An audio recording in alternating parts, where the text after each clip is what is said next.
আসসালামু আলাইকুম বন্ধুরা। এই ভিডিওটি শুরু করার আগে একটি প্রশ্ন আছে।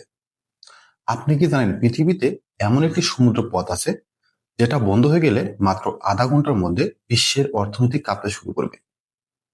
সেই সমুদ্র পথের নাম হরমুজ প্রণালী। আর আজ সেই হরমুজ প্রণালীর মাঝখানে দাঁড়িয়ে আছে ইরানের একটি যুদ্ধজাহাজ। এটা শুধু যুদ্ধের জন্য না, বরং বিশ্বকে বার্তা দেওয়ার জন্য। আজ আমরা দেখব এই জাহাজ আসলে কতটা শক্তিশালী, যুক্তরাষ্ট্র কেন চিন্তিত, আর চীন কেন এখানে নীরবে ঢুকে পড়ছে। বন্ধুরা, স্ক্রিনে বর্তমানে আপনারা যে জাহাজটির দৃশ্য দেখছেন, এই জাহাজটির নাম হলো শহীদ বাগেরি।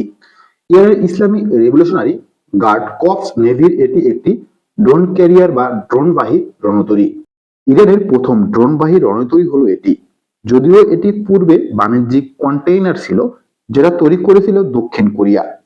তবে 2022 সাল থেকে 2024 সালের মধ্যে পূর্ণাঙ্গভাবে এটিকে সামরিক যুদ্ধজাহাজ হিসেবে রূপান্তর করে ইরান। প্রায় 240 মিটার বেশ বড়, সরল, লম্বা দৈর্ঘ্যের জাহাজটির ভেতর উপরের দিকে অঙ্গেল ফ্লাইট ডেক বা কোন ফ্লাইট ডেক রয়েছে। এছাড়াও জেএসআই জ্যাম্প র্যাম্প রয়েছে, সেটাও তৈরি করা হয়েছে। এর মানে হলো এই জাহাজ থেকে ড্রোন উড্ডয়ন এবং অবতরণ দুটি দ্রুত ও কার্যকরভাবে পরিচালনা করা সম্ভব। ইরানের বিভিন্ন ধরনের যে স্টেলথি ড্রোন রয়েছে, যেমন আজ 313, মহারাজ 6 কিংবা আবাবিল 3N, এছাড়াও হোমা বোল্ট ইত্যাদি। এই ধরনের 60টির বেশি ড্রোন এই যুদ্ধজাহাজটিতে রাখা যায় এবং এই 60টি ড্রোন ধাপে ধাপে একসাথে আক্রমণ পরিচালনা করতে পারে, যেটা যে কোনো নৌবহরের জন্য অত্যন্ত বিপজ্জনক। এছাড়াও এখানে অ্যাটাক হেলিকপ্টার যেমন বেল 206 কিংবা রাশিয়ার তৈরিকৃত এম সিরিজের হেলিকপ্টার গুলোর জন্য পূর্ণাঙ্গ হ্যাঙ্গারও রয়েছে। গভীর সমুদ্রে দীর্ঘদিন অবস্থান করার জন্য মূলত ইরান এই জাহাজটি তৈরি করেছে। দেখুন, ইরানের মূল উদ্দেশ্য হলো ওমানের উপকূল থেকে শুরু করে হরমুজ প্রণালী, পার্সিয়া সাগর এবং এর আশেপাশে বিস্তীর্ণ এলাকার ভেতরে যুক্তরাষ্ট্রের যুদ্ধজাহাজ এবং অন্যান্য হুমকিকে মোকাবেলা করা।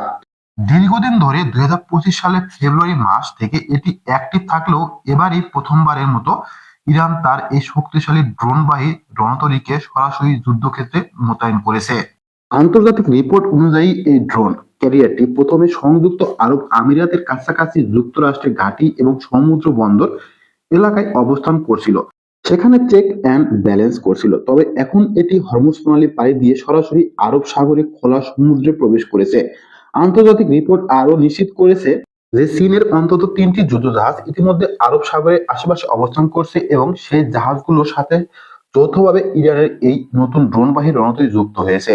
এর মাধ্যমে যুক্তরাষ্ট্রকে একটি স্পষ্ট বার্তা দেওয়া হয়েছে, যেখানে পদক্ষেপে দ্রুত জবাব প্রস্তুত।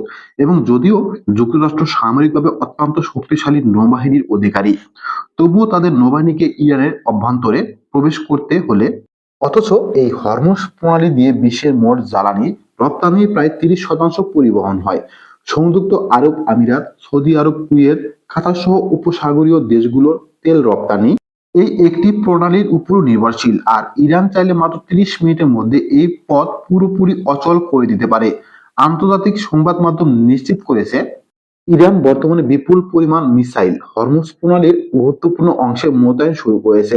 21 থেকে 22 কিলোমিটার প্রশস্ত এই প্রণালীকে ইরান কার্যত 5 কিলোমিটারে সীমাবদ্ধ করে ফেলতে চায়, যাতে প্রতিটি জাহাজ ইরানের নজরদারির মধ্যে দিয়ে যায়। এই কৌশলকে সামরিক ভাষায় বলা হয় অ্যান্টি অ্যাক্সেস, অর্থাৎ শত্রু ঢুকতে পারবে ঠিকই, কিন্তু ঢুকলে বের হওয়া কঠিন হয়ে যাবে।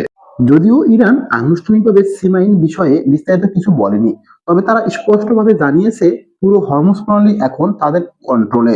কোন জাহাজ কোথা দিয়ে নিরাপদে যাবে সেই নকশা একমাত্র ইরানের কাছেই রয়েছে। এর মানে দাঁড়ায়, ইরানের অনুমতি ছাড়া এই প্রণালী দিয়ে জাহাজ চলাচল অত্যন্ত ঝুঁকিপূর্ণ। যে কোনো সময় বড় ধরনের ক্ষয়ক্ষতি হতে পারে।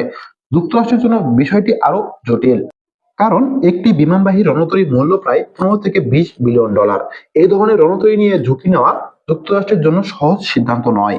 এরই মধ্যে চীন প্রকাশ্য ইরানের পাশে দাঁড়িয়ে তাদের শক্তিশালী PL-7 এবং PL-17 long range air two air missile মধ্যপ্রাচ্যে মোতায়েন করেছে। এই মিসাইলগুলোর রেঞ্জ প্রায় 400 কিলোমিটার, যা আকাশের যে কোনো যুদ্ধবিমানের জন্য বড় হুমকি। চীন ও ইরানের মধ্যে দীর্ঘমেয়াদী কৌশলগত সহযোগিতার চুক্তি রয়েছে, যার মাধ্যমে চীন মূলত মধ্যপ্রাচ্যে যুক্তরাষ্ট্রের একচেটিয়া প্রভাব ভাঙতে চাইছে। সব মিলিয়ে এখন হরমুজ প্রণালী শুধু একটি সমুদ্র পথ নয়, এটি বিশ্ব রাজনীতির সবচেয়ে বিপজ্জনক চেক পয়েন্ট। আন্তর্জাতিক রিপোর্ট নিশ্চিত করেছে প্রথমবারের মতো চীন তাদের এই PL-7 লং রেঞ্জের মিসাইল রয়েছে এয়ার টু এয়ার মিসাইল, সেটা ইয়েমেনের একেবারে উল্টো দিকে জিপ্তিতে অবস্থিত তাদের যে সামরিক ঘাঁটি রয়েছে সেখানে মোতায়েন করেছে, এবং রাগ টাগ করে নয়, বরং একেবারে প্রকাশ্য ঘোষণা দিয়ে চীন মোতায়েন করেছে। আর এটিও কিন্তু যুক্তরাষ্ট্রের জন্য একটি কঠিন বার্তা যে ইরানের জন্য এই চীনের যুদ্ধ বিমান বা তাদের APL-7 air two air long রেঞ্জে যে মিসাইল রয়েছে সেটা কি করতে পারে। যদিও কোনো পঞ্চম প্রজন্মের যুদ্ধবিমান এখনো জিপ্তিতে মোতায়েন তেমন কোনো খবর শুনে দৃষ্টি পাওয়া যায়নি চীনের, তবে অলরেডি সেই ঘাঁটিতে চীনের বিখ্যাত যে জেটন সিসি যুদ্ধবিমান এবং অন্যান্য যুদ্ধবিমান রয়েছে, যেগুলো PL-7 এর মতো মিসাইল ফায়ার করতে পারে, সেগুলো মোতায়েন রয়েছে। আর জেট নসিরের কার্যকারিতা সম্পর্কে আমরা জানি যে এটি অলরেডি রাফায়েলকে ভূপাতিত করেছে, এবং যুদ্ধক্ষেত্রে কতটুকু কার্যকর এখন দেখার বিষয়। সবাই প্রস্তুতি নিচ্ছে, সবাই তার মূল্য যে শক্তি দিয়ে প্রস্তুত শত্রুকে মোকাবেলা করার জন্য। যুক্তরাষ্ট্র আসলে কি করতে পারে, ইসরায়েল আসলে কি করতে পারে, তা অদূর ভবিষ্যতই বলে দেবে। বন্ধুরা, ইতিহাস বলে যুদ্ধ শুরু হয় বন্দুক দিয়ে, আর যুদ্ধ শেষ হয় অর্থনীতি দিয়ে। হরমুজ প্রণালী এখন শুধু একটি সমুদ্র পথ না, বরং এটি বিশ্ব রাজনীতির সবচেয়ে বিপজ্জনক চেক পয়েন্ট। সামনে কি হবে সেটা নির্ধারণ করছে একটা সিদ্ধান্তের উপরে। কেউ কি এই লাল রেখা অতিক্রম করবে? বন্ধুরা, আজকের মতো বিদায়। আবারও নতুন কোনো ভিডিও নিয়ে আপনাদের সামনে হাজির হব। আশা করি সে পর্যন্ত সুস্থ থাকবেন, ভালো থাকবেন, নিরাপদে থাকবেন। ভিডিওটি ভালো লাগলে বেশি বেশি লাইক এবং শেয়ার করবেন। আল্লাহ হাফেজ।